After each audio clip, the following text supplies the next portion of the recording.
করে পাশে থাকা বেল আইকনে ক্লিক করে দেন এবং ভিডিওতে একটি লাইক দিয়ে দেন। বর্তমানে সার্বিয়া অত্যন্ত একটি সফল দেশ। তারা গার্মেন্টসের দিক দিয়ে অনেকটাই উন্নতি সাধন করছে প্রতিনিয়তই। তাই বন্ধুরা, যারা দেশের বাইরে যাওয়ার জন্য আগ্রহী তারা অবশ্যই সার্বিয়া হবে আপনাদের জন্য একটি অন্যতম দেশ। এই কাজে যারা যাবেন তাদের বেতন হবে 40,000 টাকার আশেপাশে এবং থাকা খাওয়া কোম্পানি বহন করবে। বন্ধুরা, বুঝতেই পারছেন কতটা সুযোগ সুবিধা পাবেন সার্বিয়া দেশটিতে গেলে।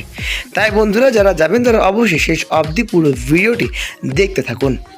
বর্তমানে সার্বিয়াতে গার্মেন্টস অপারেটরদের 40,000 টাকা বেতন এবং কাজের সাথে থাকবে ওভারটাইম করলে আপনাদের বেতন আরও বৃদ্ধি পাবে।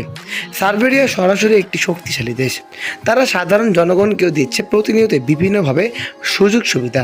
তাই বন্ধুরা, যারা দেশের বাইরে যাওয়ার জন্য আগ্রহী তারা সবাই দেশি ভিসার সাথে থাকবেন, কারণ এই চ্যানেলে বাংলাদেশের সকল ধরনের ওভারসিজ নিউজ ভিসার আপডেট সবার আগে আপলোড